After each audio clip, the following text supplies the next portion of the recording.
Welcome to the Shift Auto and Off-Road channel. I'm Jerry, and today on this episode we're going to be talking about how to do a proper Jeep inspection, what components to look for, what color the fluid needs to be, and what you need to check before you take your Jeep on an extended road trip or off the grid. The last thing you want to do is be stranded in the middle of nowhere with a broken component because it wasn't checked. And we're also going to be talking about what this bracket is that we have been working on for quite a bit of time. Stick around, it's going to be a great episode. All right, so we got Edgar over here. He's going to walk us through what a proper Jeep inspection is. Edgar, you want to show us? Yeah, follow me. We're going to get this list going. I'm going to show you guys today what to look for, why, and then some signs of certain things that go bad. We have a checklist here that all our techs get. It's pretty much a blueprint for them to go down the checklist and look at all the important things on the vehicle, from the battery, cables, brake lines, all the fluids, stuff like that. So we always like to start up top, work our way down the vehicle towards the back. Everyone has their own way of doing it as long as it gets done. So we do a walk around, we check for any dents, that we might have missed when we when they drop the vehicle off. We mark anything that we see. We do the windshield, we do the air filter, fluids, okay? So one thing to look for, always your brake fluid. Got your reservoir over here. Moisture can get into these brake systems, and what will happen is some of these brake caps here will start swelling, and then it'll be moisture in the reservoir. Once that moisture gets in there, it can start to damage the brake lines and stuff internally, but there will be signs of that. So what I like to do is I'll get a sample of this. Usually the gloves are clean so you can see the color of it. This is still really good condition of it. Believe it or not, brake flushes are a thing. A lot of people think they're like some myth or something about doing them, but they are a thing, man. These brake fluids get really dark and not necessarily contaminated, but from constantly flowing through the entire vehicle, they do get dirty, and it is recommended to do your services. So one thing we look for is the condition of it. Give me a second here. That cap is always a problem to put back in if you don't know. Doesn't matter how many times you've done it. It's okay, we'll put that later. Yeah. Doesn't go on this vehicle. Windshield washer fluid. Also, recommend to put actual windshield washer fluid in here. We see sometimes customers put soap or some other fabuloso or something to make it smell good. Definitely don't recommend doing that. Let's try to keep a actual windshield washer fluid in this. Make sure it's always topped off. Coolant reservoir. Check the fluids. Check the level on this. Right now it's at the max, and the vehicle has been sitting for a bit, so we know it's cold. Usually when it expands, if you're driving, it might rise a little bit because the fluid naturally expands when it gets really hot. And then once it cools down, that's when you want to get your accurate level on the coolant reservoir, okay? Then we check hoses, anything visual, anything that has coolant running through it. We check AC lines, we check evap lines. If there's no problem, we like to just get a visual on it. You will see something obvious. Sometimes there's hoses that can rub in different areas. We know where. So it's just a common practice to keep everything as part of the process. We check the oil cooler valley down here. We check for leaks, any leaks that we're going to see. Flashlight. Let's get a flashlight. There it is. So we'll look down there. This one's already got the upgraded aluminum housing, and there is no oil, no coolant down there, so that's a good sign. Another thing we check, the thermostat, you can see it from the top here. You can check the condition of the hoses. If you give them a good squeeze, you'll know the condition of the hose. If it's really, really soft, over time they wear, they expand to a certain point, and then there's very, very little restriction on the hose. You want it to be nice and firm and not swollen. Another way you can tell around the clamps, once it starts to swell pretty bad, it'll kind of start to swell over the clamps, so you're going to keep an eye out for that too. We can see water pump from here. We can see all the timing cover. Look for any leaks. The belt we'll have to get our hands on once it's in the air. A lot of the older belts, they would crack. As weird as it sounds, nowadays they wear almost like a tire. So there's an actual tool to measure the the grooves in the drive belt. So that's one thing to look for. Just because it's not dry or cracked doesn't mean it's not worn. So that's one thing to look out for. Power stream fluid, you want to check that too. A habit of mine is because there's always clean battery labels, I just put a drop on there. It's really hard to see, but if it's dark, it'll reflect off that. It's clean. We'll get that cleaned up before the end here too. Oil levels, oil dipstick. You want to check oil levels before you travel, before you do anything, and make sure that that is at a proper level. Very important before you take any type of trip. You want to make sure that that level is good. And if you've recently done an oil change and it's low, and it's probably oil getting by somewhere, burning, whether it's through the piston rings, whether it's through the crankcase, whether there's visual external leaks, you want to address those too. Battery condition. This battery is brand new. Usually they have dates stamped on them, but we do have a really nice battery tester that'll test these batteries. That's also one part of our inspections here. And air filters. Pull the air filters. I'll show you guys here.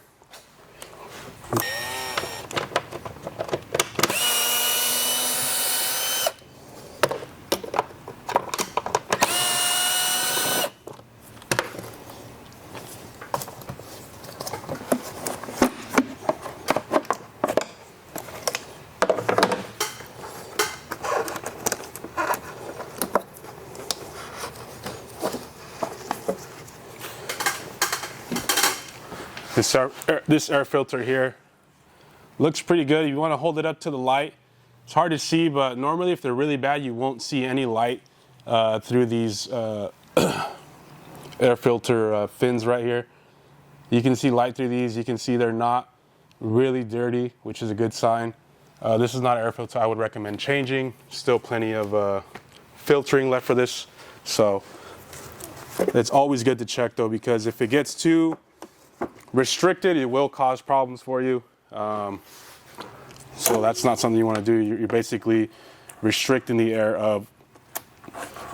engine of the air it needs, and that becomes a problem when it relies on air and fuel to run. So nowadays they use a lot of plastic fittings at, especially at like coolant connections.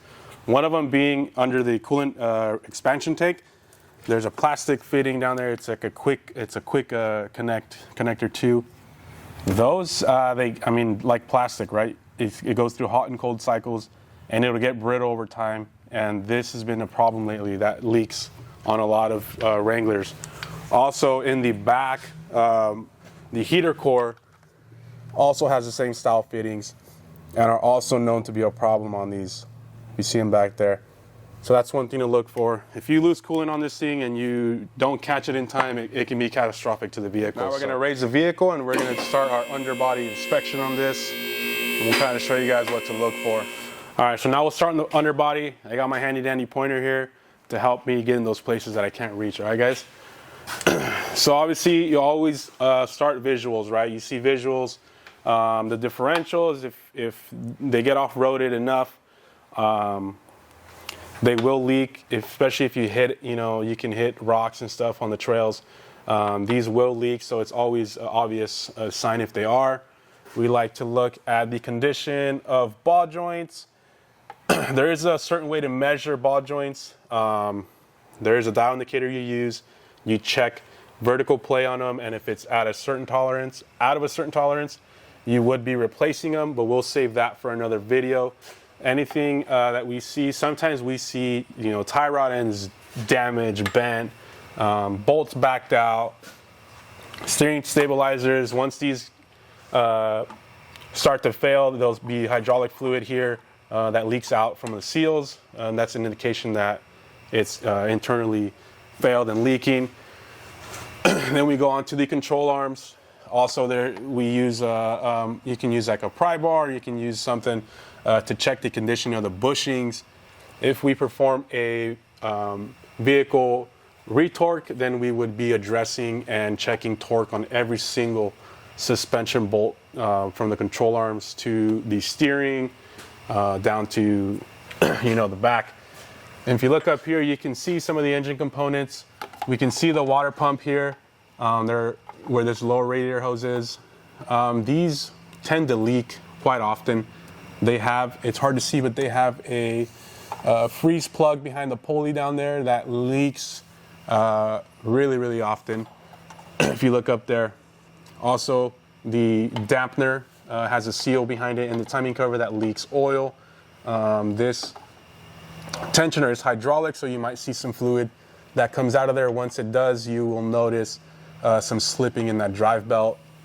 And then the timing cover, it's this whole front cover, all these 10mm bolts that go from top to bottom. That's something to keep an eye out for. Motor mounts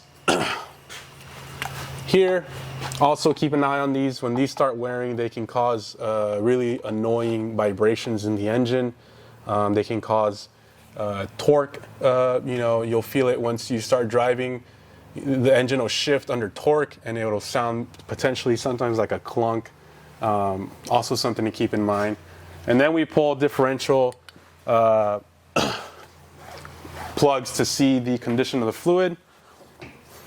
Usually it's a 3/8 drive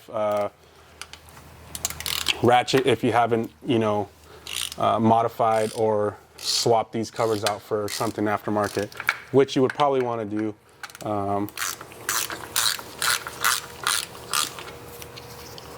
So we'll pull the plug. Sometimes a little bit fluid comes out.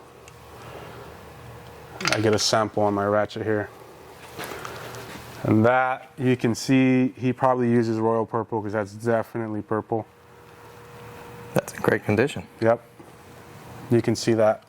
It's purple. Smells like grape. Definitely, that's a good fluid. Wouldn't be recommending that. Factory fluid is going to be a nice little gold color. And it is, sometimes you might see a little metallic-y. It's nothing to worry about. You gotta understand that this ring and pinion is often under a lot of stress, and it might, you might get some deburring of the ring and pinion. Doesn't mean it's bad. When you start seeing chunks of metal, that's when you need to get concerned, or you start getting, noises coming out, and we'll torque that before he leaves. This is for the video. As we move on, we always check the exhaust, any exhaust leaks, and you want to pay attention to where they bolt up. If there is an exhaust leak and it's not somewhere physically damaged, you will get black exhaust gas that starts to kind of stain the pipe here, the exhaust, and that's indication that there's probably an exhaust leak at these joints here where they meet. That's one thing to look for too. And obviously any damages to the actual exhaust from off-roading. We got little marks here on this transfer case skid. Everything else looks good. Drive shaft condition. You can see the U-joints. You can do a visual with the mileage on this. It's probably not bad, but there is U-joints in these that do go bad sometimes. So you want to check that. Also up here, there is the factories have a boot style back here that's full of grease in this joint in here. These, 9 out of 10, these are leaking when they come in. Once they leak all the fluid, you'll get this really erratic noise that almost sounds like a transfer case noise, but it's that joint in there that's completely dried, and we would obviously be upgrading this drive shaft to a 1350, sometimes maybe a 1310 depending on the application. Transfer case here, it's got a fill plug and a drain plug.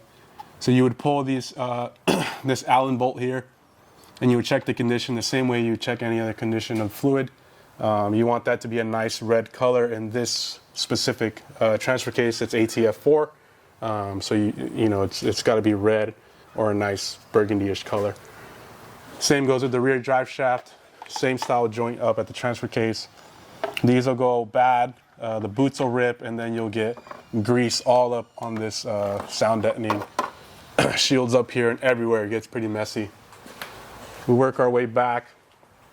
Another common thing that leaks, and I don't say common like it's everything, but there's a seal back here on the pinion. The pinion seals, they will leak and they will run fluid down the differential, and then it might look like a cover leaking, but normally if it's coming from the front, it's going to be this pinion seal here. That's one thing to look for. Again, shocks. You want to look at the shocks. Once there's fluid dripping down these shocks and you start to get a bad ride quality, you know it's time for shocks. Again, depending on your style of driving, what you use the vehicle for, you would be upgrading these to something a little more stout for your application. Track bars, also it's a wear item, right? Anything that's got a bushing or a joint of some sort is a wear item. So once these wear, you'll start to get lateral movement on these. And it's very important to have good track bars because that's what's keeping these differentials centered to the vehicle, and it's keeping everything nice and tight. This is the main point of contact here from the differential to the body, aside from the control arms, but this is what's keeping the diff from doing any of lateral movement. So that's really important to make sure those are good. Brakes. So normally we would be pulling tires. We have gauges to check the exact wear on the brakes, inner and outer pad. Just because the inner pad is good and you say, oh, well, the brakes are good, doesn't mean the outer pad can't be, seizing intermittently and wearing. We see that a lot too. One pad can be almost down to zero. The other side could be about 50, 60%, and then it gets overlooked. So you want to check inner, outer pad. That's going to tell you exactly what the caliper is doing, if the slide pins are, working properly, if you're getting a sticking one. So you definitely want to pay attention to that. And tire wear. I got a little tool over here. Let me grab it.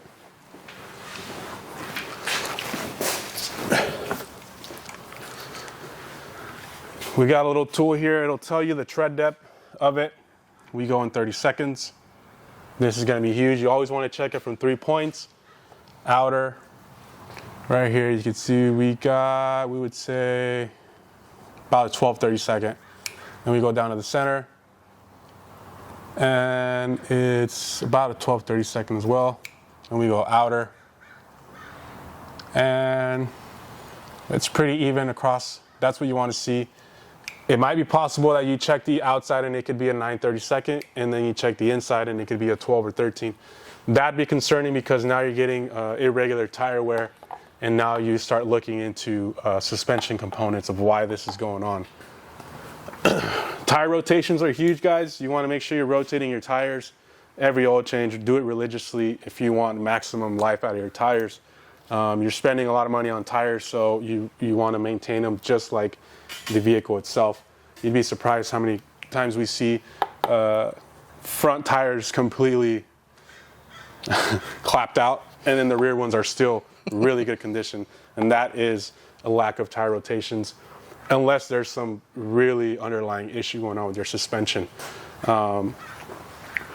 Springs, we look at those. Sometimes if there's no limit straps or something on lifted vehicles, these can get cocked in here and they can be at an angle. We've seen it.